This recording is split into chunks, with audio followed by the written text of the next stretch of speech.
Let's give a couple of seconds till people join.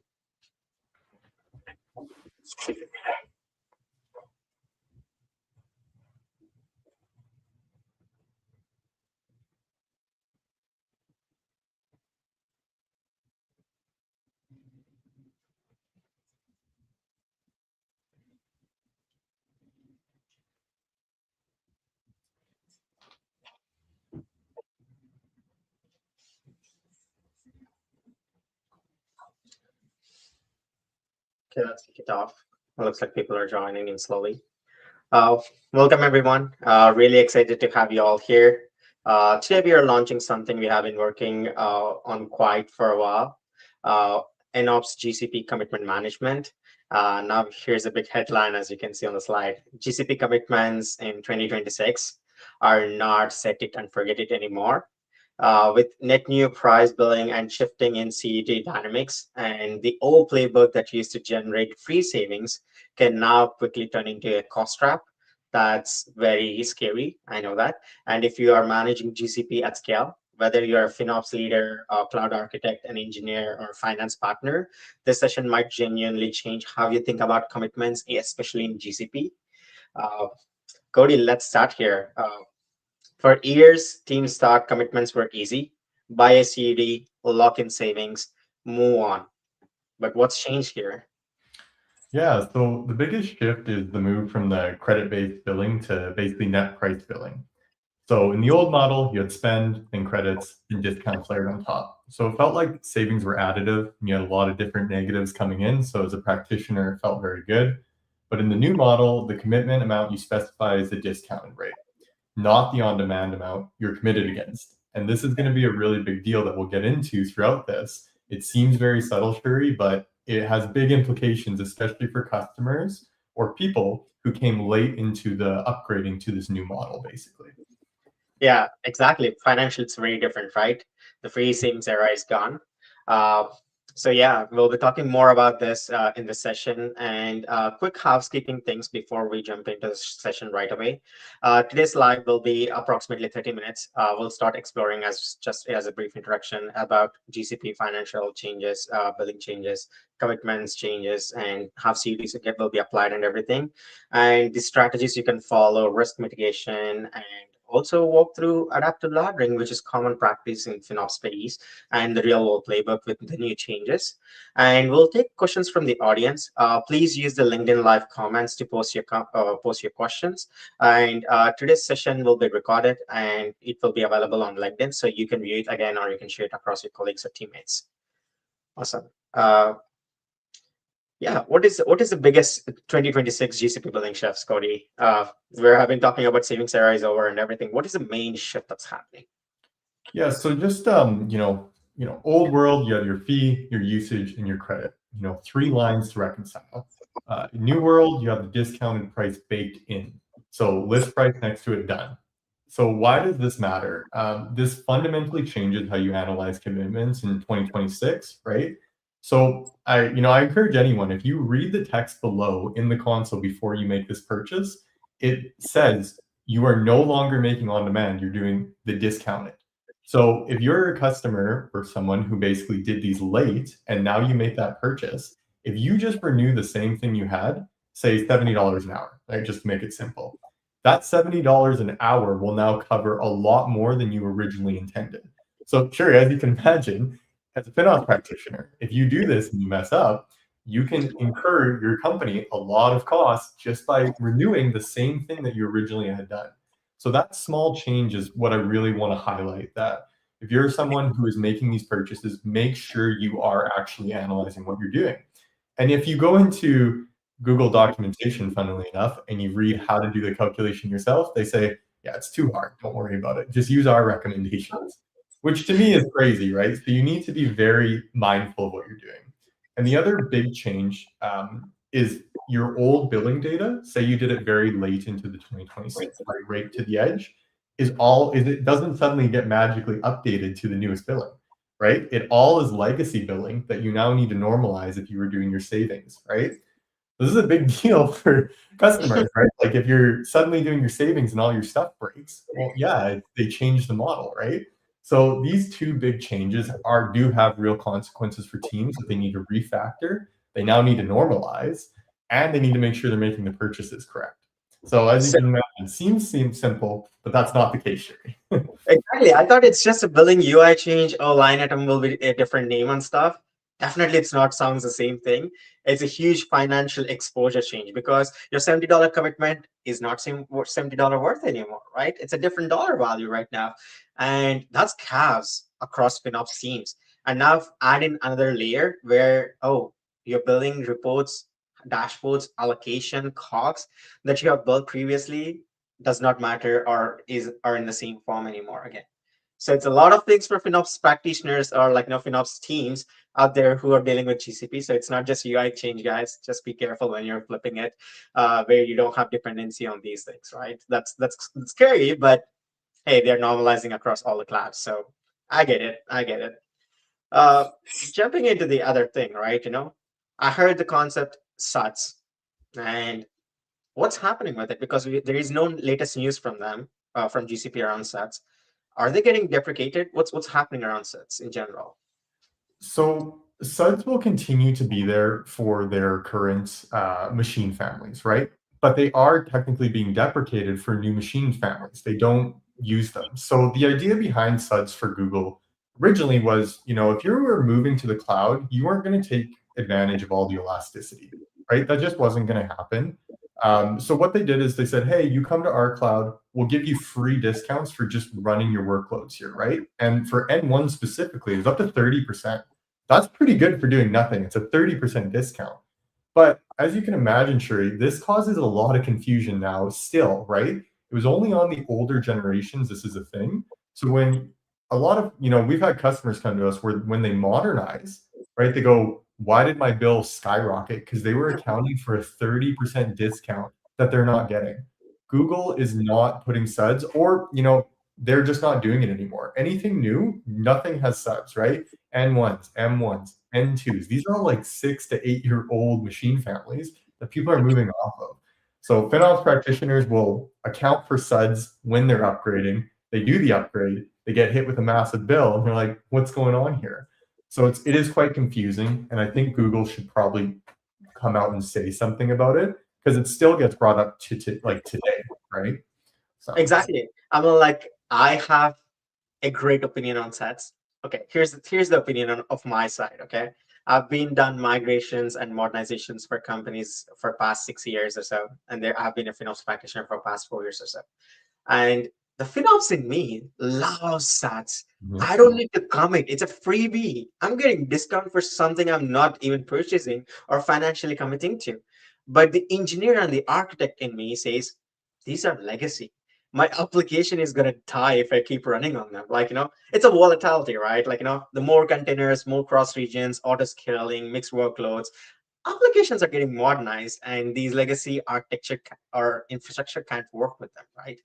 That makes sense from a static commitments, but still, I love sats, but would love to see them on new machines. But that makes sense because GCP is trying to tease customers and entice customer to move on to them right away because you're getting free that 30% discount for doing nothing, and Yeah, then slowly you move to the new one and they have to do commitments, right? exactly. Like suds in that theory, right, are awesome. I agree with you, Shuri. Like from a FinOps, like you said, you do nothing and you get free savings, right? Like how Right. who doesn't love that, right? And I think that it was such a good play when they originally did it to move into the cloud, right? And then as a FinOps practitioner, you can focus on other areas of your FinOps practice, right? Rather than savings, which takes a massive amount of time if you're doing it by properly, right?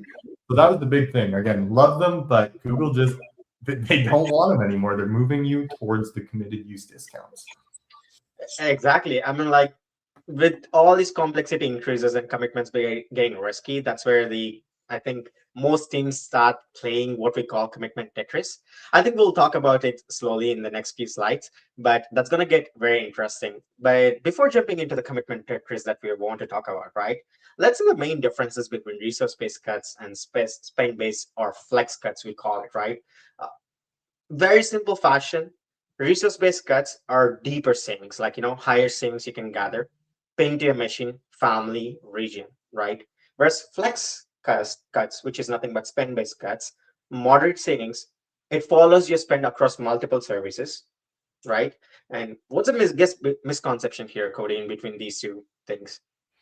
Yeah, a lot of people immediately, like especially in the FinOps world, will just go to flex cuts or spend-based cuts, right? They'll immediately jump to that, and I get why. It's the flexibility, flex cut, right? It allows you to not have to worry about your workloads, but that truly does come at a cost. Flex cuts do not save as much as resource-based commitments, right?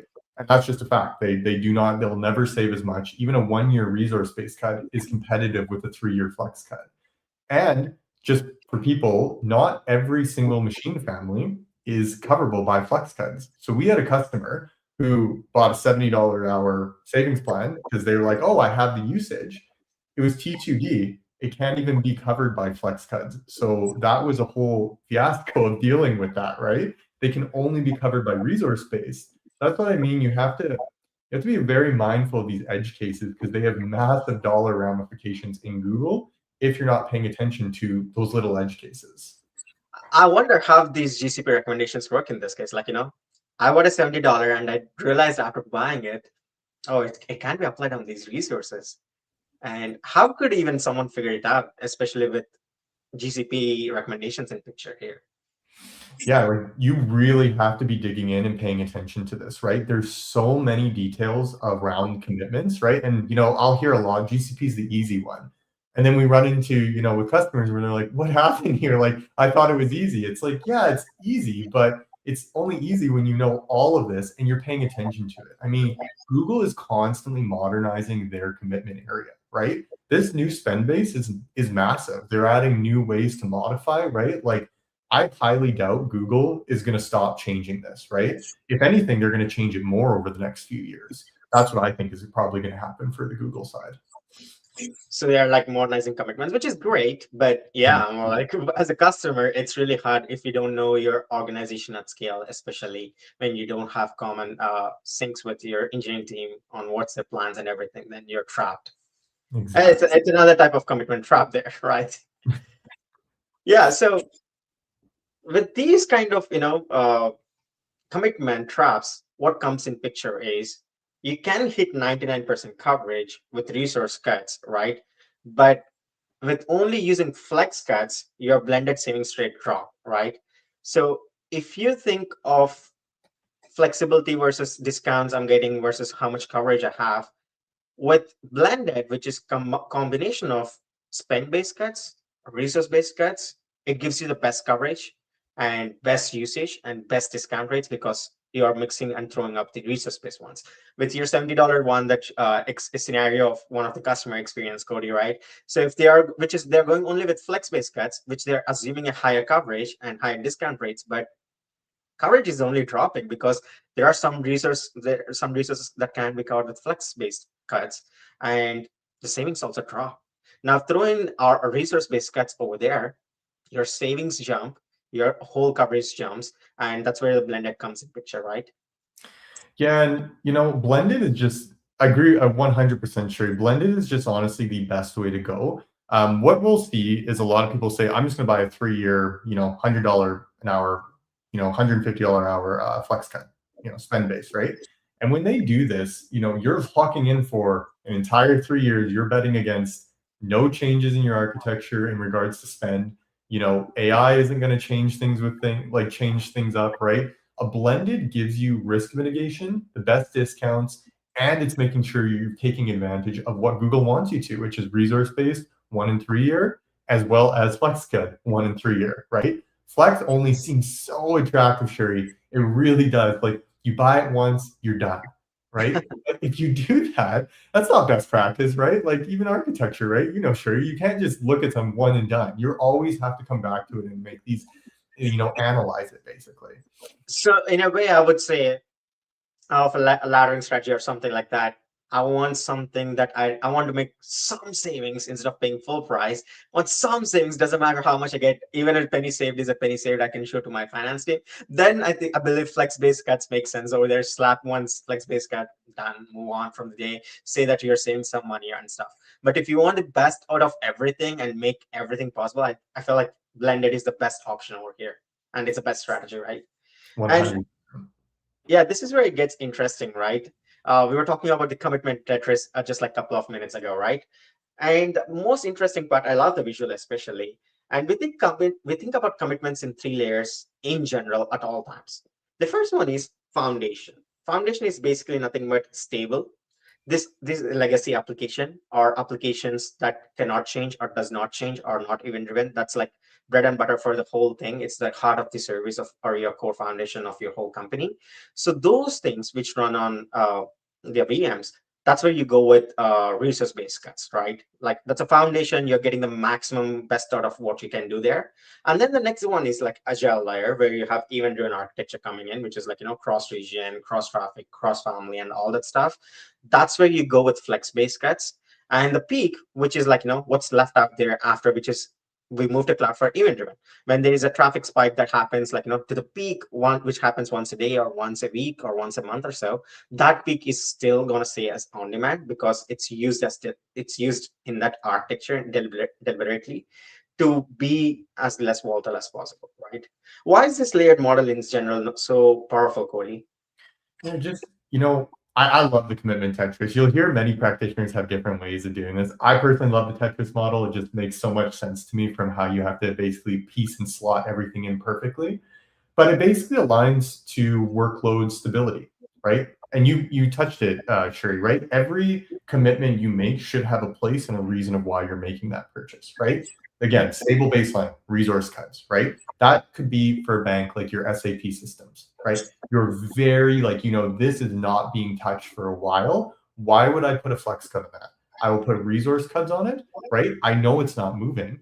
And that means that you have to go talk to your engineers. And I think that that's why I really like the commitment Tetris is it really pushes you as a FinOps practitioner to go and speak with your engineers, speak with your architects and say, hey, what are we doing here at these workloads, right?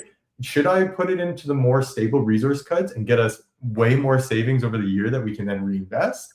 Or is this going to be moving soon, right? Should we put it in the agile layer? And then maybe we have, seasonal spikes, right? Maybe you're a company, December is like your rock month with making all the sales. Okay, we'll leave that on demand, no problem, right? And then when you come back to your stable baseline, it'll all get eaten up by your agile layer and your resource cuts, right? So it just allows you as a company, because companies have different needs, right? Banks versus, you selling, ski stuff in December, right? It allows you to actually put your commitments where they should be for your business, right? So you just follow the model, you go and actually go out to your teams and talk to them. And as a FinOps practitioner, you should be doing this. You should be going and talking to your engineering. If you're not meeting with them, I would say, sure, right, me and you talk quite a bit. If you're not talking with your engineers at least once a week, right, as a FinOps practitioner, that's not good. I think that you need to be doing that in order to do commitments properly. If you're doing this all by hand, right? That's the big thing. I mean, like, yeah, exactly. That's a great point, Cody. Like, they have to go hand in hand to get the best out of everything and to get the best out of both worlds, right? You don't want to commit something that is going to go underutilized. It could be resource cut or like flex cut where, oh, we ran tests for past 1 year. We're shutting down all of it. 90% will be gone. Now, if you don't know that information, you got into a commitment trap there as well, right? So I 100% agree with you, Cody, that there has to be a constant communication between engineering and the FinOps teams in general. And what are the most common mistakes in GCP commitments? Any ideas here, Cody? So the biggest one is basically they make one big purchase at the beginning of a quarter or year, and that big purchase will cover 80% of the workloads, maybe 90, right? And when you do that, you are putting yourself in so much risk. You have one end date. And as a FinOps practitioner, you never want to be a blocker. So I find that FinOps teams more nowadays are becoming blockers to engineering decisions. This is the worst case scenario for a FinOps practitioner because you are telling your business or organization you are not allowed to modernize because if you do, it's going to be tons of spend in regards to if you do. So now you're going to be double paying, right? So that is the most common one that I see is buying it once a year or once a quarter and never looking at it again. And in the first month, you get major kudos, awesome job. But in a year when they need to modernize for business requirements, you now have to say, oh, sorry, I actually made a 3-year commitment. You have to stay on this. So obviously you can see, Sherry, this is very This is very problematic for FinOps practitioners, and they run into this a lot. Exactly. And I love this slide because it's one of my favorites, to be honest. Uh, I call this top the Clifford, right? Because it's, let's assume this. You have a big red expiration event coming up, which is either every 1 year or every 3 years. For example, I'm a layman FinOps practitioner. I bought these all resource-based cuts and flex-based cuts. Doesn't matter. I got some cuts, and these are 1 year and 3 years. I bought them. I'm laid back, enjoying my day. Savings are being pumped in every day, day in and day out for next 1 year and 3 years. And then there is the panic when it comes. The third year or the first year ends. That's where the red expiration event comes in. That's when you're like, no, what should I do here? Should I buy more? Should I stay the same? Should I increase my commitments? How would I do it? That's where I believe it has to ladder. That's where the commitment strategy of laddering, which is nothing but adaptive laddering, comes into picture, because you want to stop that cliff where you are completely jumped onto the cliff and you're at the peak. And then the first year and or third year in comes, you're just dropping there because you don't know what to do there. You either stay same or go up or drop. You don't know. You don't have flexibility there. That's where adaptive laddering comes into picture, giving you that flexibility that you're looking for. You don't look for long term. So you look a combination of things. You can also call this wedding cake layer approach, or adaptive laddering, where the first base layer, if you remember the Tetris model, the base layer, right? Base layer goes in with the longer term, the longest possible, which are never be touched, never be changed and stuff. And then you go with short-term resource adjustments, which are resource-based cuts, right? You just keep buying every day or every week or bi-weekly and stuff for the short-term resource-based cuts. And then you have flex-based cuts, which are very short-term as possible, changing them, exchanging them, returning them.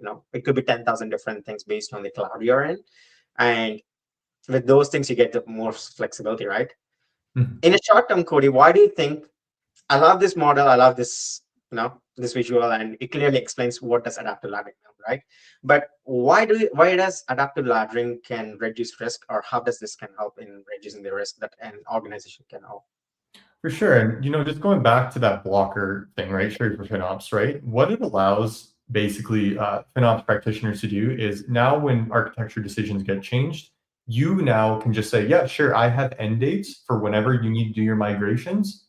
It'll fire off, no big deal, right? And then you start covering the new batch and you're getting more savings overall. So reducing your risk and commitments is the name of the game, right? You really want to be managing your risk with your savings, and doing laddering, right? You will get a little bit less savings at the start, but long-term for business health, this is the way to go. You're going to have various end dates. You now become a partner. This is a super big deal, right? In regards to how you're able to function within the organization. And I think that this is where FinOps practitioners want to get to, right? They want to get to that partner, right? Or not being blockers. And then this gives them that ability. And the thing is, laddering is very intensive. So that's why a lot of practitioners don't do it. You need to, ideally, the more you make purchases, the better, right? The more end dates you have, the better. The more spread it is, the better. But the issue is, right, as a FinOps person, I understand, right? It takes a lot of time to do this on top of all the other demands that is coming for a FinOps practitioner. I think you summarized it well as how it can reduce risk and the advantages of it. I think you made a good point. The more expiration dates I have, the better it is. So if I have things expiring every day, that's great, because my ultimate expiry date is shorter than 1 year or shorter than 3 years, right? So I think that's where NOps comes in picture, right? The automation commitment management. There are many tools out there, let's be honest, but NOps has some uniqueness about how we do laddering. And if you go to other clouds, we have very more unique solution than that can go beyond the limitations of adaptive laddering, which can cover, doesn't matter how much you spend or how peak or how large your spikes are. We have more advanced solution in other clouds too. But when it comes to GCP, adaptive laddering still gets you what and where you need to be at, right? And we launch and we go in a three-step approach. First one is observe, get your real-time usage and growth. When we talk about real-time, we're not looking at your focus data or FinOps data or any kind of billing data. We're looking directly from your GCP accounts, what you're running every hour. So that's like a real-time data that we talk about. And then we calculate it, because let's assume this, it's a pieces of puzzle. Now, in the beginning, it's easy to calculate, but as you add more expiration dates, as you add more commitments, your commitments bought by NOPs, you have a whole 10,000 or 30,000 commitments that could be at different terms and different prices, values, resources, and stuff. You have to figure out which one goes well with which one, maximizing the discount, reducing the risk, reducing the duration, right? So you have to do all these calculations in real time within a span of seconds, minutes, if possible, probably 2-3 minutes, but cannot go beyond like 3-4 minutes. You have to do it in real time on the fly, that to quick fashion. And the final thing is executing it. Like now I got the perfect piece of puzzle that gives you the maximum discount and lower risk, and you have to adjust all the things in real time, all the commitments in real time before the waste or cliffs appear, right? And the key here is you have to adjust the ladder before the waste happens. So you have to be proactive, not reactive, right? That's the key. That's where NOps shines really, right? Any thoughts you want to add here, Cody?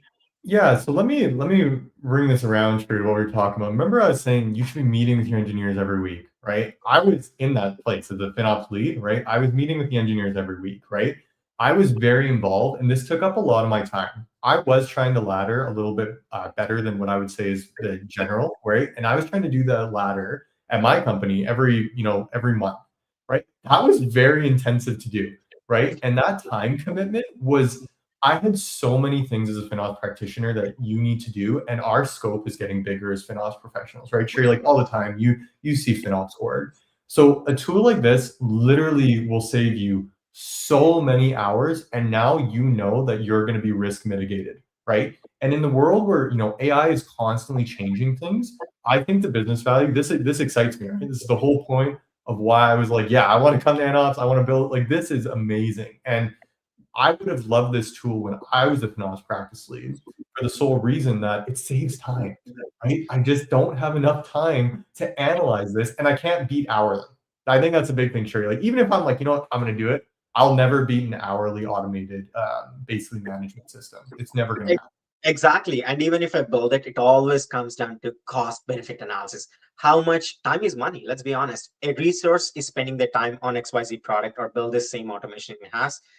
It takes time. And time is money in all these organizations. How much time they're spending on these automation, how much it can save them and everything, rather than they can just get a tool like enough, slap it there, get savings, be risk-free, and save the same amount or greater amount of money, right?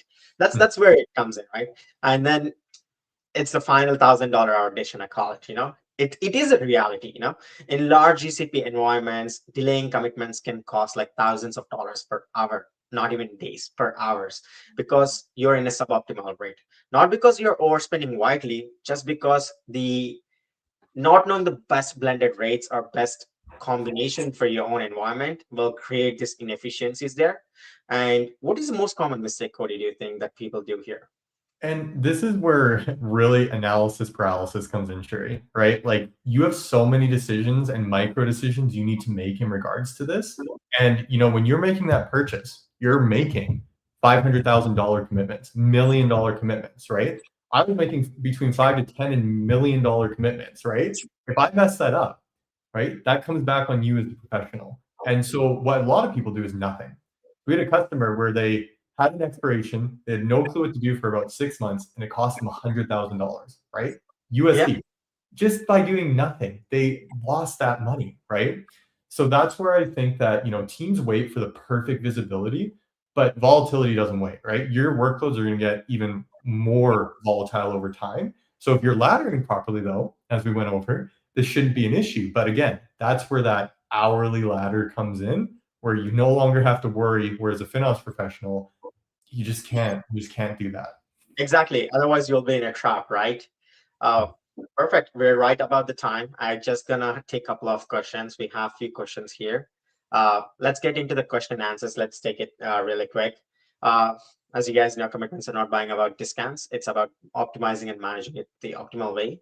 I got a question here from a customer. Let's just post it here. Okay, every year renewals are federal, and we end up either overcommitting or doing nothing. what's a practical way to stagger commitments so that we don't get stuck with a huge renewal cliff? I mean, I'd say NOps would be a good option for you, but if you're trying to do it right, you can ideally at least get to every quarter where you're making purchase decisions, right? It's not perfect. You're going to still run into a lot of issues. You still are going to have fire drill issues doing this, but you will be better than what we see 90% of people doing if you're just doing quarterly, right?